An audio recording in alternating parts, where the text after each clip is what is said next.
Shalom, shalom, shalom à toutes et à tous. Bienvenue à notre émission spéciale Jésus te parle. L'émission qui est officiée par l'homme de Dieu, le prophète Joseph André Ounze, le responsable des églises ARS, fondateur de la MPN, mission prophétique pour l'évangélisation des nations, ici à Bamako au Mali et en dehors dans les autres pays de l'Afrique. Aujourd'hui, nous allons aborder vraiment un thème spécial des questions relatives sur le mariage. Homme de Dieu, nous voulons vous dire bonne arrivée sur le plateau. Merci beaucoup, frère Tom. Que le Seigneur te bénisse abondamment. Amen. Nous voulons vraiment que vous nous introduisiez dans la réponse de certaines questions vraiment qui taraudent l'esprit des chrétiens sur le mariage. Et sans plus tarder, sous votre permission, nous pouvons commencer. Et à la première question, nous voulons savoir comment comprendre le sujet de l'émancipation de la femme au sein du foyer chrétien. Donc, gloire à Dieu. Donc, encore une fois, j'aimerais saluer tous les auditeurs et les auditrices, nos bien-aimés dans le Seigneur, qui sont en train de nous suivre sur ce plateau en ce moment. Que le Seigneur vous bénisse abondamment et que sa paix vous soit multipliée. Et nous lui rendons gloire parce que nous sommes ensemble pour parler de ce sujet sur le mariage. Donc, comme notre bien-aimé Tom vient de nous le demander, comment est-ce que les femmes chrétiennes peuvent, le sujet d'émancipation, donc je reprends encore la question. Comment comprendre le sujet de l'émancipation de la femme au sein des foyers chrétiens? Voilà, donc, ouais, le sujet d'émancipation des femmes est un sujet à ne pas prendre à la légère. Parce que vous voyez, quand nous parlons d'émancipation, il faut voir un peu la dimension que je veux dire divine et la dimension chose mondaine. Le sujet doit être pris avec sur des pincettes. Parce que quand on parle de l'émancipation, vous allez voir aujourd'hui où les gens parlent de égal, ok, voilà, ce qui sort, je sors. Donc quand les mouvements féministes ont commencé, c'était un peu ça, c'est-à-dire amener la femme à être à la taille de l'homme. Ça, vous voyez. Mais dans la vie chrétienne, dans la chrétienté, qu'est-ce que la Bible va nous donner comme ligne de conduite? Parce que en termes d'émancipation, il y a beaucoup de choses. Mais quand nous voyons le côté mondain, il y a des choses que le chrétien ne doit pas appliquer. Par exemple, quand nous voyons les critères d'émancipation où on parle d'égal, ce qui sort, bon, c'est une manière de parler, quoi. Mais par exemple, il y a un côté quand même qui est bien, par exemple, quand on parle de l'éducation des femmes, c'est-à-dire quand on parle d'inscrire les filles à l'école et tout ça. Ça, c'est le bon côté de ce mouvement d'émancipation. Mais quand nous allons vraiment dans cet aspect où on veut amener l'homme à la taille de la femme, c'est là où il y aura des complications. La femme à la taille de l'homme. Pardon, on veut amener la femme à la taille de l'homme. C'est là où vraiment les choses se compliquent. Parce que tout ce qui est dans ce programme d'émancipation, je veux dire mondain, qui n'a rien à voir avec la parole de Dieu, le chrétien doit vraiment se méfier. Vous savez, les véritables valeurs, ok, ne viennent pas du monde, mais viennent de Dieu. Et il y a des endroits où les hommes rejoignent Dieu. C'est eux qui, comme j'ai dit, il y a des endroits où ils rejoignent Dieu, il y a des endroits où ils s'éloignent de Dieu. Mais nous, en tant que des chrétiens, devons toujours rester dans un contexte biblique. Et dans le contexte biblique de l'émancipation de la femme dans le foyer, c'est quoi? Prenons Ephésiens 5, 22 à 23. Si on peut nous mettre Ephésiens 5, 22 à 23, nous pouvons voir un peu ce contexte-là. Quelles sont les limites fixées par la parole de Dieu afin que les femmes chrétiennes ne se laissent pas emporter aussi comme les femmes mondaines. Hein? Donc, mettez-moi le passage. Il dit quoi? Il dit, femmes, soyez soumises à vos maris comme au Seigneur. Est-ce que vous voyez un peu ça? Femme, j'aime beaucoup ce passage parce que, vous savez, aucune femme ne peut se soumettre à son mari si elle n'est pas soumise au Seigneur. Tu ne peux pas me dire que tu es soumise au Seigneur alors que tu n'es pas soumise à ton mari. Ça, non, c'est faux. Ok? Les femmes, soyez soumises à vos maris comme au Seigneur. Allons-y. Car le mari est le chef de la femme, comme Christ est le chef de l'Église, qui est son corps et dont il est le sauveur. Donc, voilà un peu, il y a beaucoup de passages bibliques qui nous donnent quand même la référence, qui nous donnent quand même la conduite à suivre dans des foyers chrétiens quand nous rentrons dans le sujet d'émancipation. Est-ce que vous voyez un peu ça? Donc, on dit, femmes, soyez soumises à vos maris comme au Seigneur. Écoute, si une femme craint le Seigneur, hein, elle va craindre forcément son mari. Est-ce que tu comprends? Donc, beaucoup de femmes chrétiennes ne savent pas ça. Oh. Si elles craignent le Seigneur, elles vont craindre aussi leur mari. Oui. Maintenant, quand on parle d'être soumise à leur mari, cela ne veut pas dire que forcément qu'elles doivent faire tout ce que le mari dit, même si ce n'est pas biblique. Est-ce que vous voyez? C'est pourquoi Paul précise que soyez soumises à vos maris comme au Seigneur. Donc, ça veut dire que tout ce que le Seigneur attend d'une femme dans son foyer, il faut que cette femme-là vraiment pratique cela. Cela est très très important. C'est pourquoi il dit que si une femme est soumise à Dieu, c'est facile qu'elle soit soumise à son mari. Parce que la soumission est toujours régie par des limites. Par exemple, je donne un exemple. Quand ton mari va te demander d'aller voir un fétiche, okay, à ce niveau, si tu lui dis non, c'est parce que vraiment Dieu a fixé quand même les limites. Est-ce que vous comprenez? Voilà, Dieu a fixé des limites. Parce que Dieu est clair. Hein? Il ne partage pas sa gloire avec les idoles. Donc la soumission avec l'autorité est toujours une soumission coordonnée par Dieu. Voilà. Donc tout ce qui a comme le droit d'un homme dans le foyer, qui ne va pas à l'encontre vraiment de la parole de Dieu, une femme chrétienne vraiment doit se plier à ça. Est-ce que vous voyez un peu ça? Oui. Mais tout ce que l'émancipation mondaine va enlever à l'homme pour dire que non, voilà le droit des femmes. Okay? Tout droit qu'on donne aux femmes qui est contraire à la parole de Dieu, en tout cas, les foyers chrétiens ne peuvent pas suivre cela. Est-ce que tu comprends? Donc, c'est pour dire que l'émancipation de la femme dans le foyer chrétien ne peut qu'être conditionnée par la parole de Dieu. Donc, puisque si nous allons rentrer dans ça, vraiment, c'est ouvrir la page vraiment d'autres enseignements. Mais je pense qu'en tant qu'enfants de Dieu, si nous connaissons la parole de Dieu, restons dans les limites de la parole de Dieu. Voilà, donc voilà un peu ce que je peux dire à ce niveau. Je ne sais pas si tu es satisfait ou bien si tu as encore d'autres sous-questions attachées à ça. Nous pouvons donc comprendre par là que cette affaire d'émancipation vraiment doit se comprendre par la soumission. Puisque nous pouvons comprendre qu'il y a un côté positif qui s'attache aux femmes avec l'instruction qui leur a été vraiment donnée. Mais en dehors de ça, la femme chrétienne doit avoir des limites. Ça c'est clair. Merci. Donc ça dit que, en fait, c'est pourquoi il dit le monde a sa manière de comprendre les choses et nous avons notre manière de comprendre les choses en tant que chrétiens, sachant que ce que nous comprenons est révélé par notre Dieu. Ok?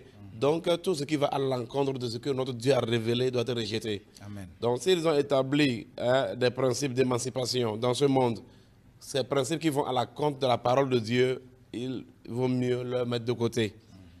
Est-ce que vous comprenez? Mais si les choses, dans ce qu'ils ont dit, ils sont en train de rejoindre Dieu, alors donc le chrétien doit l'appliquer parce que, en vérité, ce n'est pas au monde de nous apprendre quoi que ce soit. C'est à nous d'informer le monde. N'oubliez pas que la Bible dit quoi que nous sommes la lumière du monde. Ce n'est pas le monde notre lumière, c'est nous leur lumière. Mais vous avez beaucoup d'enfants de Dieu dans une dynamique de déviation et de dépravation. C'est aujourd'hui le monde qui est leur lumière. C'est le monde qui est leur lumière. Quand le monde parle et que ça les arrange d'une façon charnelle, donc ils suivent cela et c'est déplorable. C'est très très déplorable. Oui. Alléluia. Amen. Donc voilà un peu ce que je vais dire. Je pense que les femmes qui nous suivent en ce moment doivent vraiment avoir la lumière sur cette affaire et changer leur attitude par rapport à cette compréhension qui est vraiment attachée au monde. Parce que souvent, les femmes ne font pas attention et copient vraiment ce que le monde fait.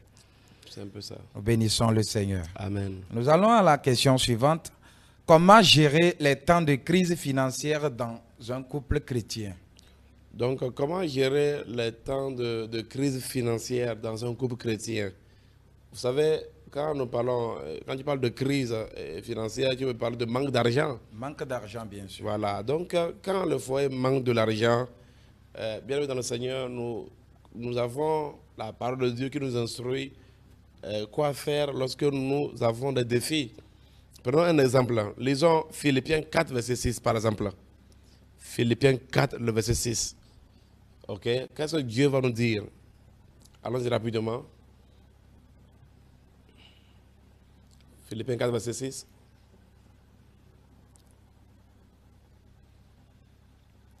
Il dit, ne vous inquiétez de rien, mais en toutes choses, faites connaître vos besoins à Dieu par des prières et des supplications avec des actions de grâce. On dit quoi? Ne vous inquiétez de rien, mais en toutes choses, faites connaître vos besoins à Dieu. Même dans Matthieu, Jésus va dire là-bas, ne vous inquiétez pas de ce que vous allez manger et de ce que vous allez boire. Est-ce que vous voyez un peu ça? Donc, si vraiment il y a manque d'argent dans le foyer chrétien, aux chrétiens de s'adresser à leur Dieu. C'est quoi un foyer chrétien? Un foyer chrétien, c'est un foyer qui a Dieu comme quoi? Comme source. Si Dieu est vraiment votre source, si Dieu est votre Dieu, ok? Si Dieu est vraiment votre Dieu, alors priez-le et il va vous répondre. Est-ce que vous voyez un peu ça? Donc, donc souvent, quand l'argent manque dans le foyer, ce n'est pas le moment de commencer par vraiment avoir des comportements et surtout, vraiment, il ne faut pas que les gens pensent que je suis contre les femmes et tout ça. Parce que nous venons de parler du sujet de l'émancipation de la femme au foyer, mais de la même manière, même l'homme, dans le foyer chrétien, l'homme a des devoirs à faire. Est-ce que vous comprenez? Donc l'homme est dans le devoir, donc il faut que l'homme reste dans son devoir. Maintenant, en termes quand l'argent manque, souvent c'est que vous allez voir que c'est les femmes qui sont rapidement affectées, et parce que la femme attend que c'est l'homme qui doit amener. Ok? Voilà. C'est ça qui est un peu terrible. Vous allez voir que dans le monde, les gens disent que non, c'est que la femme et l'homme sont au même niveau, mais partout quand même, quand il s'agit vraiment de supporter le foyer, toutes les femmes sont quand même uniformes pour dire que c'est l'homme qui doit prendre la charge. Effectivement. Donc alors, c'est pourquoi parfois on ne comprend pas quand on parle d'égalité. Ok? Bon, je ne suis pas là-bas, mais ce que je veux dire est que quand l'argent manque dans le foyer, ce n'est pas le moment d'avoir des comportements d'incrédulité. Et c'est ce qu'on constate. Il y a beaucoup d'hommes qui sont affaiblis par le comportement de leur femme lorsque le foyer manque d'argent. Est-ce que vous comprenez? Mais la Bible dit quoi? La Bible dit que ne vous inquiétez de rien, mais faites connaître vos besoins. Faites connaître votre besoin. Ce n'est pas le moment même de tromper. Vous savez, cette question que tu viens de poser, cela amène beaucoup de femmes à tromper leur mari. Et quand on parle d'infidélité, ce n'est pas forcément aller au lit. L'infidélité a toujours un commencement. Par exemple, commencer par prendre de l'argent chez certains hommes. Des hommes qui te draguent et que tu sais que oui, que ces hommes-là sont en train de te faire la cour. Le jour où il y a manque, maintenant, quand même, tu leur tends la main. Et tu dis, je vais manger, mais il n'y aura rien. Tout cela, c'est de l'infidélité à ton mari. C'est de l'infidélité. Et donc, du coup, c'est le moment vraiment de prier et de demander au Seigneur la solution. Dieu est un Dieu fidèle. Dieu est un Dieu quoi? Fidèle. Donc, il est très important alors pour le couple chrétien dans ce temps-là de se tourner vers Dieu et de prier le Seigneur vraiment pour avoir la solution. Et maintenant, il y a des actions à mener, mais ces actions doivent être coordonnées par l'inspiration que Dieu va donner. S'il faut chercher du travail, s'il faut faire quoi, tout cela, Dieu va donner des idées. Mais vous savez, en tant que chrétien, la prière est la base de toutes choses. Oui. Et moi, je dis vraiment, béni soit le couple où, malgré qu'il manque de l'argent, la femme chante des louanges. Amen. Alléluia. Imagine un homme. Vous savez, quand l'argent manque dans une maison, l'homme est déjà conscient du défi qu'il a. Oui. Mais quand dans ça, tu viens voir encore le visage de ta femme comme le visage d'un fantôme, cela paralyse vraiment l'homme. Effectivement. Est-ce que vous comprenez? Oui. Mais si par exemple, malgré ça, tu vois ta femme en prière, tu vois ta femme en train de louer le Seigneur, tu vois ta femme en train de te soutenir, de te fortifier, vraiment cela fait beaucoup de plaisir. Et cela permet à l'homme de se déployer. Vous savez, certaines femmes ne savent même pas que c'est elles-mêmes qui tuent vraiment, vous savez, la vigueur qui est dans l'homme. Dans l'homme, il y a une vigueur pour répondre aux situations de la vie. Oui. Dans l'homme, il y a une vigueur pour répondre aux crises. Dans l'homme, il y a une vigueur pour apporter la solution quand il y a des problèmes. Mais quand vraiment la femme qui est à côté de lui a des comportements, vraiment, ça dit genre d'égoïsme, de cupidité. Genre, s'il n'y a pas d'argent, donc il n'y a pas d'amour. S'il n'y a pas d'argent, tu ne me touches pas. La nuit, des trucs comme ça. S'il n'y a pas d'argent, donc on ne peut pas causer. Okay? S'il n'y a pas d'argent, on commence par insulter l'homme. On commence par dire qu'on va aller chez ses parents. On commence par dire non, tu m'as menacé pour me faire souffrir. Des paroles comme ça, en vérité, n'arrangent rien. Et cela même peut empêcher le monsieur de se déployer. Ça tue l'homme. Ça peut tuer. Beaucoup de femmes ne savent pas que c'est elles-mêmes qui tuent leur mari. Tu vas tuer. Les hommes ont une vigueur. Il y a quelque chose que Dieu les a donné. C'est pourquoi c'est comme des rois. Donc la royauté qui est en lui, la domination qu'on lui a donnée, peut partir dans l'eau. Et tu vas voir que lui aussi, il va devenir quoi? Il va devenir quelqu'un de pensif. Oui, oui. Et c'est pourquoi certains hommes sombrent dans l'alcool. Pourquoi? Parce qu'ils n'ont pas reçu le soutien de leur femme. Et il y a des femmes, elles agissent comme si ça ne les concerne pas. Va m'amener de l'argent, peu importe. Si tu vas tuer quelqu'un pour m'amener de l'argent, va le faire. Ça ne doit pas se retrouver dans des foyers chrétiens. Il y a des hommes qui ont la pression de leurs femmes en ce qui concerne les finances.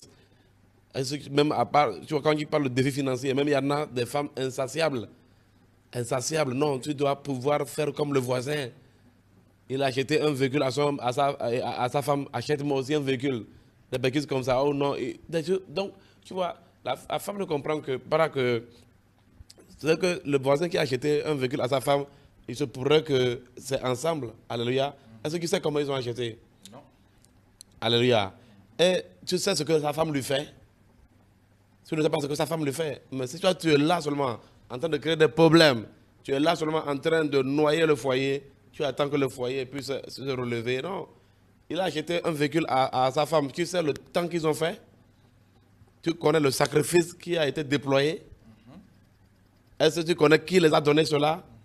Ou bien tu sais si c'est Satan qui les servent? Donc les gens ne s'informent de rien.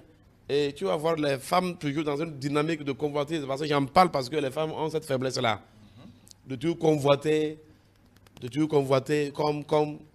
Parce que la femme a plus la tête vraiment dans la vie des autres que les hommes. Les hommes n'ont pas souvent ce temps-là. Mais tu verras que la femme regarde toujours autour d'elle. Oui. Mais Dieu les a donné cela pour qu'elles puissent être des solutions. Mais elles font de ça un problème. Parce que Dieu, tu vas voir que tout à l'heure, si quelqu'un est en souffrance, quelqu'un est dans un problème tout à l'heure, c'est une femme qui remarque vite. Ah, tel problème, telle personne a des problèmes. Hein.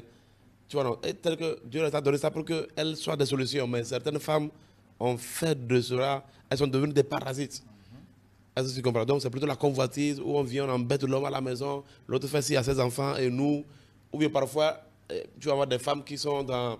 tu peux voir, elle est là seulement, elle est triste.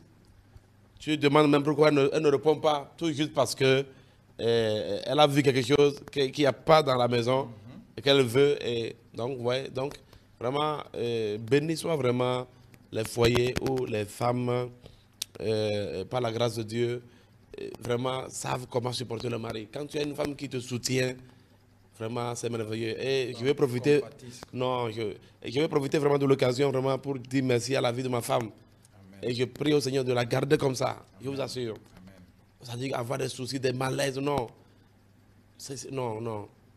Est-ce que vous comprenez? Je rends grâce à Dieu parce que quand je vois vraiment ce que certaines personnes traversent, franchement, je tiens à bénir le Seigneur pour la vie de la femme qui m'a donné. Amen.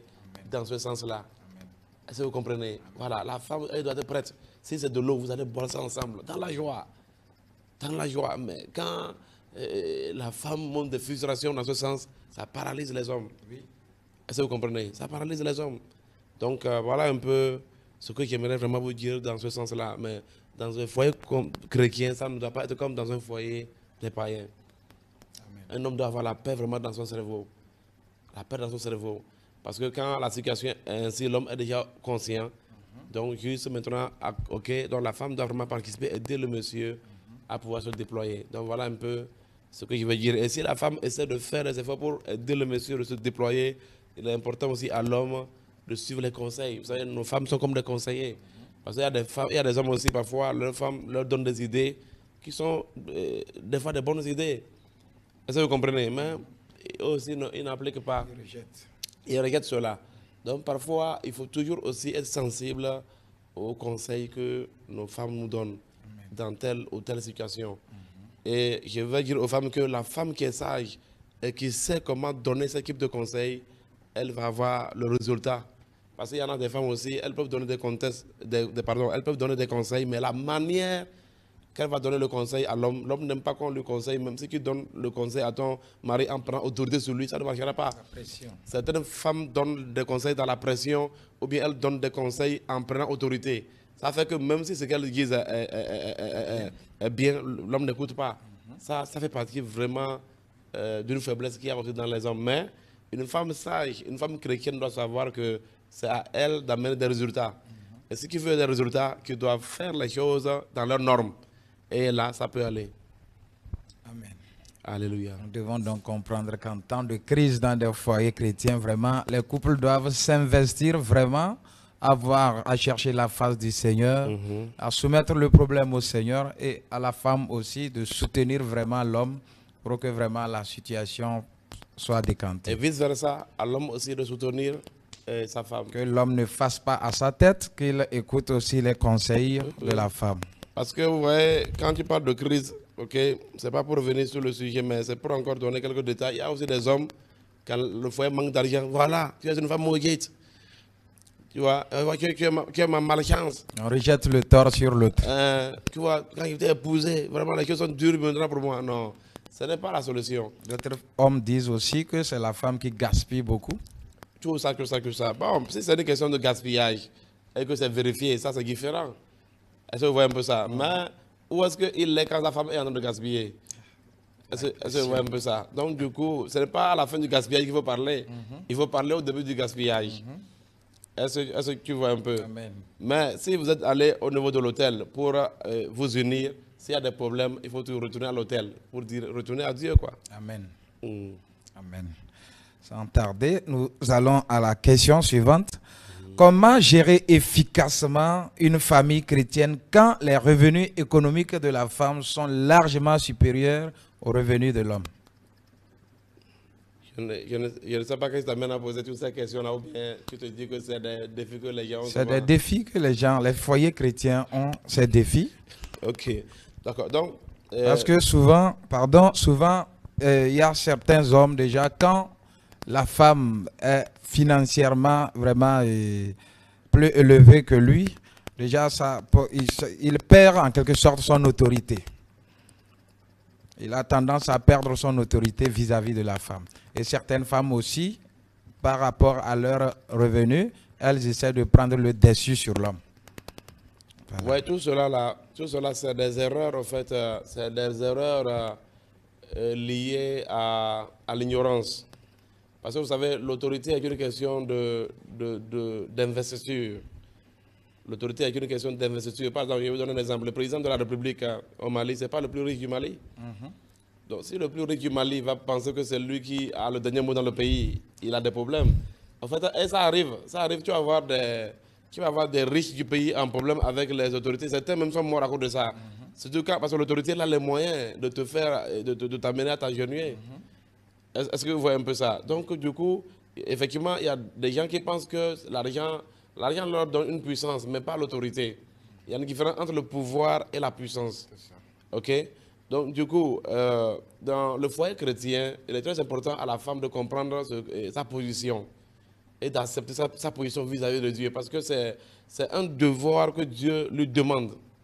C'est un devoir que Dieu lui demande de rester dans la dimension de la soumission, que tu aies de l'argent ou que tu n'aies pas de l'argent. Est-ce que vous voyez un peu ça? Donc la soumission ne doit pas être attachée au matériel ou bien à un état donné. Avant, je n'avais pas d'argent et maintenant j'ai de l'argent. Pour dire que la plupart des femmes qui font cela, c'est des erreurs. Il y a beaucoup de cas. Je connais même un homme qui m'a parlé comme ça un jour. C'est lui-même, et lui, il a même soutenu la femme, c'est lui qui l'a scolarisé même. Quand ils étaient au début. Est-ce que vous comprenez? Mais dès qu'elle a commencé à travailler, elle commence à gagner, elle a voulu faire de ce monsieur un coursier. Est-ce que vous voyez? Donc, du coup, c'est pour dire que tout cela, là, c'est lié à l'ignorance et quand je dis là, à l'insoumission même à Dieu. Si une femme est, je te dis, tout est lié à ça. Si une femme ne craint pas Dieu, n'attend pas qu'elle va craindre le Seigneur. Parce que la crainte de Dieu, ce n'est pas un mot. Ok, la crainte de Dieu, c'est la compréhension du Seigneur. Alléluia. Et de savoir, voilà là où le Seigneur m'a positionné. Est-ce que vous comprenez? C'est comme, je vous donne un exemple. Quelle est la puissance qui va nous amener, par exemple, à prendre l'autorité sur nos pères? Si, par exemple, tu es devenu plus puissant que ton père, est-ce que tu peux prendre le dessus sur lui? Aucunement. Hein? Parce que tu es devenu ministre de la République, donc tu es devenu le père de ton père? Pas du tout. Est-ce que vous comprenez? Donc, l'autorité est qu'une question de position. Ça n'a rien à voir. C'est-à-dire que c'est être investi. L'autorité est investie par Dieu. Vous êtes dans vous êtes dans la famille. Ok?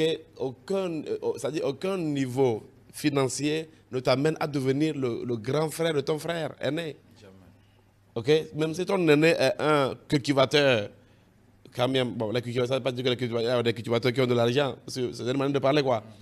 Même si ton grand frère n'a pas plus d'argent que toi, il n'y a aucun niveau d'argent, aucun niveau de richesse qui va faire que désormais ton grand frère sera quoi? Ton petit frère. Voilà, donc c'est pour montrer un peu l'autorité. L'homme étant le chef de la femme, Dieu n'a pas dit que l'homme est le chef de la femme parce qu'il a de l'argent plus que la femme. Il faut que les femmes comprennent ça très bien, surtout les femmes chrétiennes. Parce que cela peut les amener à périr. Beaucoup de femmes chrétiennes vont finir en enfer à cause du fait qu'elles n'ont pas compris cela et qu'elles ont pris autorité sur leur mari. Mais dans un contexte chrétien, si tu as plus d'argent que ton mari, il n'y a pas de problème. Qu'est-ce que la Bible nous dit? Prenons Ecclésiaste 4, de 9 à 12. Ecclésiaste 4. Ecclésiaste 4, verset 9 à 12. Si nous pouvons lire ça. Et d'autres femmes, après avoir aidé leur mari, elles finissent par vraiment mettre ça sur les toits. C'est moi qui lui fais tant, je lui fais tant. C'est des erreurs. Les gens ne doivent même pas... En vérité, je vais vous montrer quelque chose. Ecclésiaste 4, verset 9. On dit deux valent mieux qu'un parce qu'ils tirent un bon salaire de leur travail. Est-ce que vous comprenez? Car s'il tombe, l'un relève son compagnon, mais malheur à celui qui est seul et qui tombe sans avoir un second pour le relever. Alléluia. Et là encore, Dieu dit malheur à celui qui... De même, si deux couchent ensemble, ils auront chaud. Mais celui qui est seul, comment aura-t-il chaud? Retournons au niveau du verset 10. Vous allez voir que c'est dans le contexte du mariage ici qu'on parle. Ok? On dit deux valent mieux qu'un parce qu'ils tirent un même salaire. Maintenant, on dit quoi? Si l'un tombe, l'autre le relève. Mais si tu es plus élevé, parce que quand on dit l'homme, si l'un tombe, l'autre le relève, qui relève l'autre? Celui qui est debout. Oui. C'est ça, si vous comprenez. On dit si l'un tombe, l'autre le relève. Malheureusement, il n'y a pas ça aujourd'hui. Aujourd'hui, c'est que l'autre tombe et son second, c'est lui qui va maintenant l'enfoncer. Alléluia. Ça, c'est vraiment vivre dans la méchanceté. Est-ce que vous voyez? Le verset 11 est clair. Il tire. Maintenant, le verset 11 est clair aussi. Le verset 11 est clair. Le verset 11 est clair. Si on, ah non, c'est le 9 plutôt alors. Le 9, pardon. Le 9. Il dit deux valent mieux qu'un parce qu'il retire un bon salaire de leur travail. Ça veut dire que quoi? Ça veut dire que si tu gagnes plus que ton mari, votre salaire à deux, c'est quoi? Votre salaire à deux, c'est ton salaire plus que le salaire de ton mari. C'est ce que la Bible dit. Il retire un meilleur. Parce que quand vous êtes deux, vous êtes puissant. Cette puissance vient du fait que chacun amène pour lui. Mais quand on est ensemble, il ne faut pas voir que j'ai amené plus. Il ne faut pas voir ça. J'ai amené plus avec un fait. Et même, vous savez, que les gens n'ont pas la crainte de Dieu. D'abord, dans le mariage, on dit qu'une seule chair, que nous sommes un. Ok, si nous sommes un, tout est vraiment un. La vérité est que les gens sont des faux aujourd'hui, quand on dit des faux frères, de faux chrétiens. Moi, je te dis la vérité, de véritables chrétiens. Une femme qui craint le Seigneur ne va pas faire ce que... C'est-à-dire que les femmes qui font ça là, c'est des ignorantes. Il ne faut même pas les classer que des femmes chrétiennes, c'est des ignorantes. C'est-à-dire que c'est des bébés dans la foi ou bien des rebelles.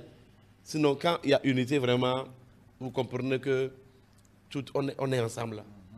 C'est-à-dire que l'honneur de ta femme, c'est ton honneur. L'honneur de ton mari, c'est ton honneur. C'est ça le principe de l'unité. l'honneur de Dieu, c'est notre honneur. Notre honneur est l'honneur de Dieu. C'est ça l'unité. Mais il y a des gens, le mari est le chef. C'est que quand ton chef, la gloire de ton chef là, c'est ta gloire. Beaucoup ne comprennent pas ça. Il y a même des femmes qui pensent que non, quand on félicite son mari, elles ne comprennent pas que si on félicite son mari, c'est elle qu'on félicite. Parce que les gens ne comprennent pas le principe de l'unité. Ils n'ont pas la maturité. Et du coup, tu vas les voir, ils sont ensemble avec leur mari, les gens sont ensemble en couple. Mais en vérité, ils ne sont pas un. Tu vas voir même que tout ce que son mari fait, il ou bien le monsieur qui sera jaloux de sa femme, ou bien c'est la femme qui sera jalouse du mari. Pourquoi? Cela arrive quand les gens sont aveugles, quand les gens sont dans les ténèbres. C'est ce qui arrive. C'est ce qui arrive. Même dans les églises, les gens ne savent pas que l'honneur de leur pasteur, c'est leur honneur aussi. Non.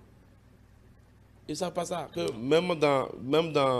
par exemple, vous êtes des intercesseurs. Si on apprécie le chef de l'intercession, les intercesseurs ne comprennent pas que c'est eux aussi qu'on apprécie.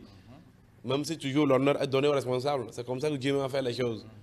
Vous allez voir dans un foyer là, tout ce qui va se produire, les gens vont féliciter l'homme. Est-ce que vous comprenez? Et une femme doit accepter ça. Ça ne doit pas déranger une femme. Écoutez, ça ne doit pas vous déranger qu'on apprécie votre responsable. Si vous êtes dérangé, vous n'êtes pas divin. Vous ne connaissez pas Dieu. Alléluia. C'est pourquoi Dieu dit qu'il ne donne pas sa gloire. Ça ne veut pas dire que c'est lui seul qui fait les choses. Combien de choses les anges font? Combien de travail les anges ne font pas? Mais la gloire revient à qui? À Dieu. C'est comme ça. Tout. La gloire revient au Seigneur. Pourquoi? Par rapport à l'autorité, par rapport à sa position de chef de l'univers et de tout. Alléluia. Et pour lui encore, pire créateur. Ok? Donc, du coup, on doit vraiment lui donner toute la gloire. Donc, de la même manière, dans le foyer, quand on dit l'homme est le chef de la femme là, ça veut dire que c'est pour que tout ce qui a comme l'honneur soit donné à l'homme. Donc, même si c'est la femme, tu peux acheter un véhicule à ton mari parce que Dieu t'a béni. Mais quand tu lui achètes le véhicule là, il ne faut pas aller raconter partout, je lui ai acheté un véhicule. Tu vas voir que les femmes qui font ça là, souvent créent des problèmes à leur foyer même. Tu vas voir que même leurs parents vont se lever, beaucoup de choses. Non. Dans le quartier, les gens vont se lever, insulter même le monsieur, regarde, il ne vaut rien. Tout cela, c'est la femme qui fait tout. Tout cela, quand tu fais ça, en tout cas, tu es mal coté par le ciel. Est-ce que vous comprenez? Tu es mal coté par le ciel. C'est pourquoi tu vas voir que quand ça c'est bon, c'est l'honneur de la femme, de l'homme, pardon. Quand c'est mauvais, c'est sur la femme que ça tombe, à cause de sa position. Ok? Même dans le monde entier, quand c'est bon, c'est la gloire de Dieu. Quand c'est mauvais, tu as déjà vu Dieu porter quelque chose de mauvais? Quand c'est mauvais, c'est qui? C'est les hommes. Ça ne peut qu'être les hommes. Oui. Est-ce que vous comprenez? Ça, c'est un principe. Donc, du coup, il faut qu'une femme, avec humilité, reconnaisse cette position que Dieu lui a donnée pour fonctionner de cette manière. Est-ce que vous comprenez? Mais, dans le contexte de l'unité, savoir que si j'ai plus d'argent que mon mari, alors il faut que j'apporte vraiment aussi ma force là, et que cette force-là devienne la force de nous deux. Mais ce que je vous dis là, il faut vraiment qu'une femme ait la révélation de Dieu pour que ça fonctionne. Est-ce que vous comprenez? C'est pour cela que vraiment, dans la vie chrétienne, même les hommes doivent prier pour que les femmes marchent dans la révélation. Amen. Quand tu vois les femmes faire le contraire, parce que c'est ce que je dis aux gens, c'est-à-dire que Dieu dit par exemple que l'homme est le chef de la femme, mais Dieu n'a pas enlevé la volonté de la femme. Quand Dieu te donne un responsable, il ne t'enlève pas ta volonté, mais il te guide de le suivre. Comment tu veux que je suive quelqu'un, mais j'ai ma volonté? Tu vas te soumettre. Hein? C'est pourquoi on parle de soumission. Voilà pourquoi on parle de mot soumission. Et c'est là où les gens, j'ai remarqué que dans ce monde-là, les gens ont trop de problèmes avec Dieu à ce niveau-là. Parce que les gens pensent, même tu vas voir dans tout, les gens ont des responsables, mais ils se disent que non, si c'était eux, ils allaient faire comme ça. Si c'était moi, je vais faire comme ça. Bon, voilà que ce n'est pas toi qui es le responsable. Alors calme-toi, c'est-à-dire oublie-toi. Est-ce que vous comprenez? C'est comme ça. Si quelqu'un ne peut pas s'humilier pour suivre vraiment un leader que Dieu lui a donné, ne pensez pas que la personne peut s'humilier devant Dieu. Non. Quelqu'un qui s'humilie devant Dieu va s'humilier aussi. Amen. Une femme qui craint le Seigneur va craindre son mari. Est-ce que vous comprenez un peu ça? C'est un problème vraiment de l'ignorance, un problème de la rébellion que nous avons dans le corps du Christ, un problème du fait que les gens ne cherchent même pas à connaître Dieu. Même si on leur dit, ça ne s'applique pas parce que c'est... Je ne sais pas quoi, c'est-à-dire... C'est terrible en fait quoi. Mais je te dis que quelqu'un qui est dans le Seigneur, qui craint le Seigneur, rempli du Saint-Esprit, tout ce que nous disons là, vraiment, c'est vraiment un fait, quoi. Facile à exécuter. Je vous assure. Dieu, si l'Esprit de Dieu est en toi là, il va te montrer à qui tu dois te soumettre, qui tu dois suivre. Je vous assure, c'est l'Esprit de Dieu qui discipline les gens.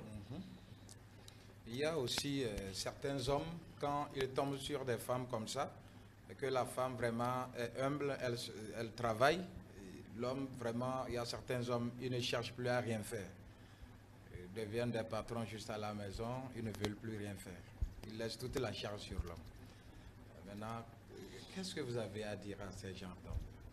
Bon, vous voyez, la vérité est que ce que moi je peux dire par rapport à ça est que dans une relation de responsable et de subordonné, ok, souvent vous allez voir que même dans le couple chrétien, quand on dit l'homme est le chef de la femme, il y a certaines femmes chrétiennes, ça sonne très mal.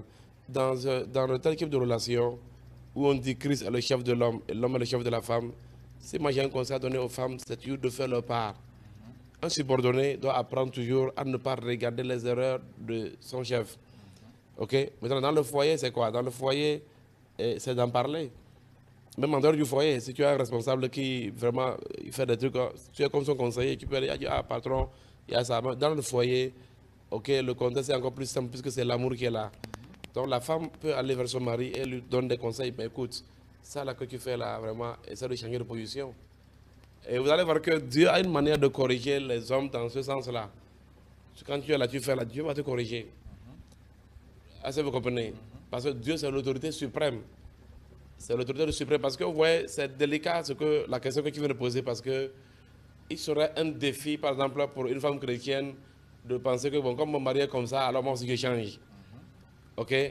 Quand vous êtes dans un service et que vous tous, tu as une autorité au-dessus de toi, mais que vous avez vous tous une autorité qui est au-dessus de vous tous, vaut mieux obéir à l'autorité qui est au-dessus de vous tous. Alors je répète, on dit l'homme est le chef de la femme et Christ est le chef de l'homme et l'homme est le chef de la femme. Donc chacun n'a qu'à vraiment obéir à l'ordre du chef suprême qui est Christ. Donc que les femmes soient soumises à Christ. C'est pourquoi on dit soient soumises à leur mari comme à Christ. Donc si elles sont soumises à Christ, elles vont toujours obéir. Même si le responsable direct ne suit pas ce qu'il faut suivre, celui qui est le chef là, il va intervenir. Amen. Alléluia. Dieu secourt toujours les femmes qui restent à leur position. Dieu les secourt. Mais si une femme demande le secours de Dieu, alors qu'elle n'est pas en train de faire sa part, ça sera compliqué. Parce que face à l'autorité, c'est Dieu qui peut vous délivrer. Tout ce que vous allez essayer de faire, vous allez tout gâter. Oui. Est-ce que tu comprends un peu ça? Oui. Alors le conseil que je vais donner aussi aux hommes, c'est attendre un homme chrétien qui fait ça, mais c'est un crétin. Il y en a toujours. Hein? Il y en a toujours. C'est ça, il dit tout cela, c'est l'ignorance, la rébellion. C'est comment toi tu es un homme et on dit que tu es chef. Chef veut dire quoi? Responsable. Tu es un homme, on dit que tu es chef. Un chef, c'est un responsable. Un chef, c'est quelqu'un qui assume. Il faut assumer. Est-ce que vous comprenez? Et maintenant, si Dieu a permis à ta femme d'avoir des moyens et de alors apporter sa pierre à l'édification du foyer, cela ne doit pas devenir vraiment une raison de rester là. Est-ce que vous comprenez? Donc un chef qui n'assume pas ses devoirs, mais vraiment, c'est vraiment être, je ne sais pas ce qu'il veut dire, dépourvu de sens. Est-ce qu'il voit un peu? Donc, en tout cas, je conseille les hommes chrétiens d'assumer leurs responsabilités.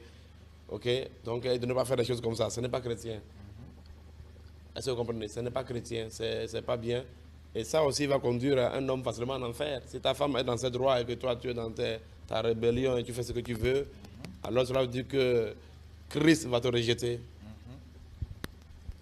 Est-ce que vous voyez un peu ça? Normal. Merci beaucoup.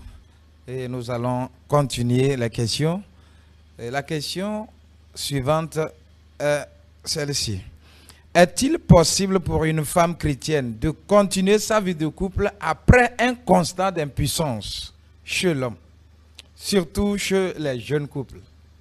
Oui, mais vous savez, le mariage vraiment est une question d'engagement. Tu es à la 5e question, c'est ça?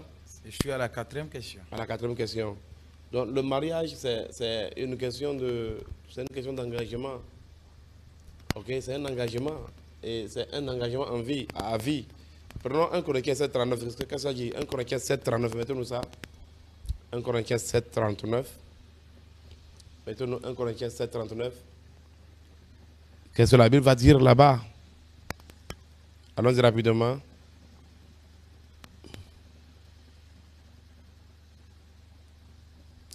On dit, une femme est liée aussi longtemps que son mari est vivante.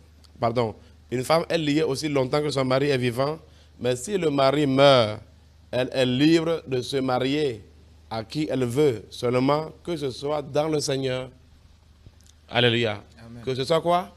Dans le Seigneur. Dans le Seigneur. Donc, bref, c'est pour dire quoi? C'est pour dire que si vous êtes marié dans le Seigneur, tu es une femme et tu constates que le mari a eu de l'impuissance. On a dit tout à l'heure que s'il y a un problème, il faut prier. Mais écoutez, moi j'ai déjà vraiment eu le témoignage d'une femme. Son mari, vraiment, il ne répondait plus. Elle m'a dit ça, elle a prié jusqu'à ce qu'il a commencé par répondre. Ça, je vous parle devant Dieu. Je ne peux pas venir sur... vous savez, vraiment, en tout cas, le mensonge, je ne sais pas qu'est-ce que le mensonge peut avoir avec moi. Normal. Parce que parfois, c'est tellement terrible et grave parce que je ne sais pas... que les gens puissent arriver à penser que nous parlons que c'est un mensonge. En tout cas, je ne suis plus vraiment dans tel type de truc. Est-ce que vous comprenez? Une femme a témoigné clairement, le mari est devenu impuissant et elle a prié. Et elle m'a dit que ça s'est réveillé. Est-ce que vous voyez un peu ça? Mais, donc, c'est un peu ça. Quand il y a de l'impuissance que vous constatez le fait, il faut d'abord se mettre en prière. Chercher des solutions. Parce que l'impuissance dont tu parles, il y a beaucoup de causes de l'impuissance. Il faut aller vers les médecins. Il y a beaucoup de causes. Est-ce que vous comprenez? Mais le mariage n'est pas célébré. Parce que quand les gens viennent s'unir et ils prennent des engagements là, c'est un engagement mutuel. Et vous arrivez à qu'est-ce que nous disons? On dit pour le meilleur et pour le pire. C'est à cause de ça. C'est parce qu'aujourd'hui, beaucoup de chrétiens disent que non, qu'ils n'aiment pas le pire. Ce n'est pas grave. Par exemple, moi, je dis souvent aux gens pour le meilleur et pour le défi. Ok, tu ne veux pas entendre le mot pire. Bon, mais dans la vie, il y a les défis. Alléluia. Vous savez, c'est vrai, vous savez, les chrétiens formels, parce que les gens ont peur des problèmes. Les gens se marient en se disant qu'il n'y aura pas de problème, mais en vérité, est-ce que ça veut dire, vous voyez que finalement, c'est pas ça, n'est-ce pas? Même les couples les plus mignons, les couples. C'est un problème. Hein? Donc, non, on ne peut pas dire que le mari lui-même, c'est un problème. Non, le mari n'est pas un problème. Ok? Non, le mari ne peut pas être un problème parce que c'est Dieu qui l'a établi. Mais c'est que c'est le prix à payer du mariage que les gens... Parce que tout ce qui est glorieux a un prix. C'est ça. C'est ce que les gens ne comprennent pas. Il y a un prix pour tout ce qui est glorieux. La gloire ne peut pas être, ne peut s'obtenir que par un prix à payer. Est-ce que vous voyez un peu ça? C'est ce côté qui draine les gens. Même avant, les gens disaient non, pour le bonheur, pour le malheur. Quand ils prennent les engagements du mariage, certains ont refusé. On est revenu sur le meilleur et le pire. Et on a encore arrangé, on dit pour le meilleur et les défis. Ok, mais je connais des églises où ils disent pour le meilleur et le meilleur. Mais qui trompe qui? Il y a des pasteurs aujourd'hui avec les conversions positives là. Les gens pensent que converser positivement veut dire que ne pas affronter les défis de la vie. C'est faux. C'est faux. Même le fait de faire même la cuisine là n'est pas quelque chose de facile. Rester à côté du feu. Pas facile. Est-ce que vous comprenez? Donc du coup, c'est pour dire que l'engagement du mariage est un engagement qui a une valeur sacrée. Est-ce que vous comprenez? Et quand vous venez, il y a le tout. C'est comme si tu veux aller acheter un véhicule. Tu signes le reçu et tu prends le véhicule. C'est que tu as tout pris. Si ça se gâte après un mois, il ne faut pas venir dire. Les gens peuvent te donner des garanties, mais il y a même des délais de garantie. Et la garantie ne prend pas tout en compte. Est-ce que vous voyez un peu ça? Donc c'est un peu ça le mariage. Donc tu prends et tu assumes ce qui est à l'intérieur. Pour dire que s'il y a des choses qui arrivent, il faut vraiment que le couple demande la force de Dieu pour les assumer. Ce n'est pas le moment de se séparer. Oh non, il est un impuissant ou bien devenir une femme adultère. Ce n'est pas le moment. Mais je crois que vraiment dans la vie chrétienne, quand il y a des défis comme ça qui arrivent, c'est de prier. On suppose qu'on a prié, on a soumis au médecin et il n'y a pas de solution. On a prié, oui, mais c'est ça que je dis que c'est pour le meilleur et le pire, non? La femme doit Mais, supporter. mais ça c'est clair. Il n'y a pas d'autre moyen. L'engagement est sacré. Un engagement est sacré. Les femmes sont en train de nous suivre. Écoutez, arrêtons. C'est pourquoi j'ai compris aujourd'hui que dans la fin du mariage, arrêtons de caresser les gens, quoi. Arrêtons de caresser les gens. Est-ce que vous pensez que prendre du plaisir n'a qu'une dimension sexuelle? Le plaisir n'a qu'une dimension sexuelle? Non. La dimension sexuelle est le plus bas niveau même du plaisir. Ok? Même si Dieu n'a rien fait pour rien, mais si quelque chose ne fonctionne pas, alors il faut aller sur la base de ce qui fonctionne. Est-ce que vous comprenez? Hein? Il faut aller sur la base de ce qui fonctionne. Donc voilà un peu ce que nous pouvons dire, c'est ça. C'est pour cela que pour s'engager dans le mariage, il faut beaucoup réfléchir. La Bible dit que c'est grave de réfléchir. C'est quand tu prends les engagements que tu réfléchis. Que c'est un malheur pour un homme de réfléchir qu'après avoir pris un engagement sacré. Donc c'est pour cela que il ne faut pas que ça soit des mots à la bouche. Je t'aime. C'est pas le thème. Je t'aime, c'est pas un mot. C'est pas un mot. C'est vraiment c'est une réalité à assumer. Oui. Est-ce que vous me comprenez? Ça doit venir du cœur. Ça doit venir du cœur. Bon, aujourd'hui, les gens peuvent faire le malin, après tout faire ce qu'ils veulent. C'est ça qu'on appelle l'épreuve de la vie. Ah, vraiment, tout cela, il y a des problèmes attachés à cela. Et dans la vie, dans la foi chrétienne, on ne peut pas divorcer pour des trucs comme ça. Ça, tu ne peux pas. Tu ne peux pas. Ce qui nous pousse juste à la question suivante aussi. Quelle est la mesure qu'une église doit-elle prendre vis-à-vis d'un couple où un partenaire refuse un mariage qui a été célébré? Donc, quel est vraiment ce que l'église doit... Prenons Matthieu 18, verset 15. Un mariage qui a été célébré et un partenaire refuse. Prenons Matthieu 18, verset 15. Nous allons voir un peu les démarches que l'église peut... Quelles sont les démarches que l'église peut faire. Matthieu 18, verset 15. Allons plus rapidement. Matthieu 18, verset 15. Ou bien qui peut me lire ça, allons-y. Ceux qui peut chercher ça, qui peut me lire. Matthieu 18, verset 15. Je précise que vraiment, cette question, vraiment, elle relève du fait que peut-être juste comme le sujet que nous venons de traiter, la femme peut-être après avoir constaté la faiblesse chez l'homme, elle décide coûte et coûte vraiment quitter le mariage. Et malgré les conseils, elle décide. Matthieu, combien? Matthieu 18, verset 15. Matthieu 18, verset 15. La Bible dit, nous sommes dans Matthieu 18, verset 15, « Si ton frère a péché, va et reprends-le entre toi et lui seul. S'il t'écoute, tu as gagné ton frère. Mais s'il ne t'écoute pas, prends avec toi une ou deux personnes, afin que toute l'affaire se règle sur la déclaration de 2 ou de 3 témoins. S'il refuse de t'écouter, s'il refuse de les écouter, dis-le à l'Église. Et s'il refuse aussi d'écouter l'Église, qu'il soit pour toi comme un païen et un publicain. » Je vois un peu ça. Donc, du coup, qu'est-ce que je veux expliquer par là? Si une femme se marie à l'église avec un frère, ok, et que, même vice-versa, hein, parce que je ne sais pas pourquoi tu es toujours sur les femmes, mais si une femme se marie à l'église avec un frère, ou bien ça dit vice-versa, ça dit soit un frère, et que soit c'est la femme qui refuse le mariage, soit c'est le frère qui refuse le mariage, après que ce soit célébré au niveau de l'église, pour une cause qui ne vaut pas vraiment une séparation, ok? Donc du coup, l'Église doit vraiment faire son travail, c'est d'exhorter cette personne à revenir sur le chemin. C'est d'exhorter la personne à revenir sur le chemin. Et c'est ça qu'on dit. Donc d'abord, le monsieur va faire son travail, après il va venir vers l'Église. Ok? Pour en parler à l'Église. L'Église va faire aussi son travail de médiation. Mais la Bible dit que si la personne la persiste, que la personne soit considérée comme un païen et un publicain. Est-ce que vous voyez un peu ça? Dans ce cas, Ça veut dire que la personne est considérée désormais comme un non-croyant. Et la personne va continuer par venir dans l'assemblée ou pas? Bon, normalement, si la personne a un poste de responsabilité, il doit être sanctionné et disqualifié De ses fonctions. de ses fonctions. Mais il peut toujours venir à l'église. Bon, ça veut dire que si l'Église considère la personne comme un païen, effectivement, l'Église a beaucoup de mesures disciplinaires pour des cas comme ça.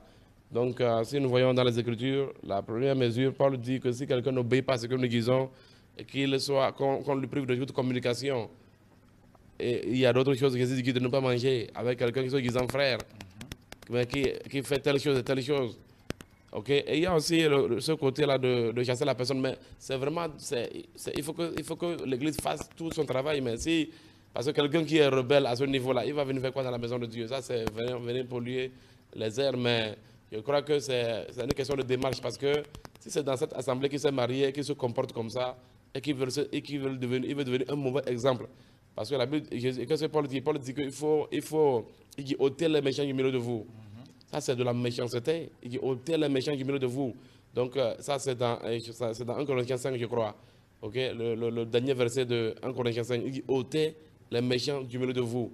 Si la personne s'est mariée dans cette église-là et que du coup, elle refuse le mariage, mais continue pas à venir dans la même église, c'est qu'elle veut vraiment polluer l'atmosphère.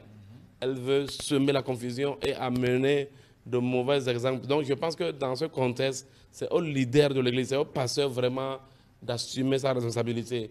Et comme je dis, c'est pas aussi dans l'immédiat, c'est qu'il faut qu'il y ait des procédures. Il faut qu'il y ait un processus aussi. Donc, du coup, c'est un peu ça, quoi. Mais si tu es venu, tu as fait ça et que c'est que tu t'es moqué des gens, tu vas venir faire quoi? Donc, si vraiment tu es ferme, alors c'est que tu ne peux plus appartenir à la communauté. Sinon, si tu es dans une communauté où tu as pris un engagement et que tu es en train de rejeter l'engagement, c'est qu'on doit t'exclure. Sinon, tu vas devenir un danger pour la communauté et d'autres personnes aussi vont penser qu'ils peuvent faire ça. Parce que n'oubliez pas que l'Église, c'est une société. Oui. Alléluia. C'est des hommes qui sont réunis. Et tu vas voir que dans notre monde, dans la société, c'est quoi? Les rebelles, qu'est-ce qu'on fait? On les met en prison. Mais est-ce que l'Église peut amener les gens en prison? Donc, le minimum, c'est d'évacuer la personne de l'Assemblée. Celui qui veut être nuisible dans la société, les gens finissent par lui mettre vraiment en prison. Parce que la personne est arrivée à un niveau de nuisance. Mais dans le cadre de l'Église où, bon, vraiment, nous avons on ne peut pas aller à ce niveau, ce qui se fait, c'est de l'exclure, comme dans l'Ancien Testament qui retranchait la personne du peuple. Est-ce que vous voyez un peu? Donc, voilà un peu ce que nous pouvons partager à ce sujet. Donc, nous pouvons donc comprendre qu'étant donné qu'il n'y a plus de divorce en milieu chrétien après le mariage, si un partenaire persiste et l'Église fait de son mieux et la personne résiste toujours, elle finira par être expulsée de la communauté chrétienne. Ça, c'est clair, c'est clair. Amen. Maintenant, la question 6. Quel est le mariage reconnu par Dieu qui peut donner accès au couple de prendre part à la table du Seigneur? Ok, donc d'abord cette question-là, je trouve cette question un peu, je sais pas, peut-être un peu, la formulation un peu critique. Quand on dit quel est le mariage reconnu par Dieu? Parce que je pense que si nous sommes dans un contexte chrétien, un mariage est reconnu par Dieu. Est-ce que vous voyez un peu ça? Donc peut-être aussi qu'il peut aller dans les détails. Quand tu parles de mariage, c'est quoi? Quel est le mariage? Parce que dans le contexte chrétien, un mariage est un mariage. Effectivement, dans le contexte chrétien, mariage, c'est un mariage, mais nous voyons que ce qui se fait au niveau de l'Occident, ce n'est pas la même chose qui se fait ici en Afrique. En Occident, qu'est-ce qu'il y a au niveau de l'Occident? Certainement, les procédures de mariage ne sont pas les mêmes. Bon, donne un exemple, par exemple, si tu as des arguments. Il y a des milieux où il n'y a pas à faire de dot. Mais contrairement, dans certains milieux, il faut la dot, il y a un prix à payer aux parents de la femme d'abord. Ok, d'accord. Donc, je vais essayer d'expliquer ceci. Et aussi, en d'autres milieux, on parle d'affaires de premier part, après maintenant la dot, avant maintenant le mariage, la célébration, le mariage coutumier, et puis la mairie, et la suite aussi, dans l'église. Donc, par rapport à ça, ce que je vais essayer d'expliquer, repose la question, alors je vais expliquer. Et puisque toutes ces étapes-là aussi, on parle de mariage, donc je disais, quel est le mariage reconnu par Dieu qui peut donner accès au couple de prendre part à la table du Seigneur? Ok, d'accord. Donc, d'abord, la table du Seigneur n'est pas d'abord conditionnée par le mariage. Ok? La table du Seigneur n'est pas conditionnée par le mariage. Donc, pour prendre la table du Seigneur, nous parlons de... Parce que, vous voyez, c'est la communion avec le Seigneur. Il faut un niveau d'engagement. Et c'est pourquoi beaucoup d'églises exigent. D'abord, il faut être né de nouveau. Et maintenant, être baptisé. Parce que le baptême t'amène vraiment... C'est comme une initiation. C'est comme un engagement à suivre le Christ. Ok?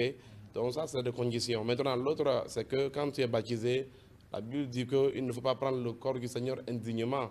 Cela dit qu'avant de t'approcher de la table, il faut te mettre en ordre avec le Seigneur à travers la repentance. Ok? Bon, la confession des péchés, il y a évidemment des péchés. Donc voilà les critères de truc. Donc si le couple était, si par exemple avant le mariage, si avant le mariage les gens ne sont pas liés, ok, maintenant après le mariage, si les gens se mettent ensemble, pardon, si les gens se mettent ensemble et qu'ils se mettent ensemble illégalement, illégalement veut dire quoi? C'est que illégalement veut dire que si quelqu'un se met ensemble avec une fille alors que le père de la fille ne lui a pas donné cette fille, c'est là-bas où il est illégal. Parce que là où on ne demande pas la dot, c'est que néanmoins le père autorise. Est-ce que tu comprends? En Occident, comme tu as dit là, on ne donne pas la dot, mais il y a la permission que les gens reçoivent pour se marier. Est-ce que tu comprends? Il y en a qui dépassent même ce niveau où la fille va se marier sans que sa parent ne soit au courant. Ça, c'est de la rébellion. Ça, c'est de l'abomination. On ne va pas aller là-bas. Mais c'est pour dire quoi? C'est pour dire que pour que tu puisses être avec une fille, il faut que son père te donne la fille. À travers quoi? Un mariage, à travers quoi? La dot. Donc tu dois payer la dot. Donc si la dot est là, donc vous êtes mariés. Parce que même tu vas voir que quand tu parles de premier pas, dans le premier pas, à cause de l'abomination, il y a des parents qui disent vous pouvez aller ensemble, mais eux-mêmes ils savent que ce n'est pas fini. Si ce n'est pas fini, si la procédure du mariage n'est pas finie, tout ce qui est incomplet n'est pas la chose. Est-ce que vous comprenez? Si c'est la dot qui reconnaît que tu as fini et que tu as ta femme, donc du coup, il faut que toi, tu puisses l'exécuter. Même si le père de la fille te dit non, viens prendre ma fille, emporte-la, c'est pas la procédure. Ça va dire que si le père de la fille, c'est un abominable, ça peut se faire comme ça, mais tu ne peux pas suivre cela en tant qu'enfant de Dieu. En tant qu'enfant de Dieu, vraiment la dot aussi est reconnue bibliquement. Prenons un exemple où la dot va apparaître dans la Bible, par exemple, de Genèse 34, tu peux me lire ça? Genèse 34, verset 12. Prenons Genèse 34, verset 12. Genèse 34, verset 12. Oui. Donc, regardez, donc, il dit ceci. Allons-y, oui, allons-y. Il exigez de moi une forte dot et beaucoup de présents, et je donnerai ce que vous me direz, mais accordez-moi pour femme la jeune fille. Ok? Donc ici, la dot aussi apparaît. Maintenant, prenons Genèse 22, verset 16 à 17. Genèse, ou bien non, pardon, c'est Genèse, ou bien Exode maintenant. Prenez Exode 22, 16 à 17. Exode 22, 16 à 17. Je peux toujours chercher ça quand même. Si un homme séduit une vierge qui n'est point fiancée et qu'il couche avec elle, il paiera sa dot et la prendra pour femme.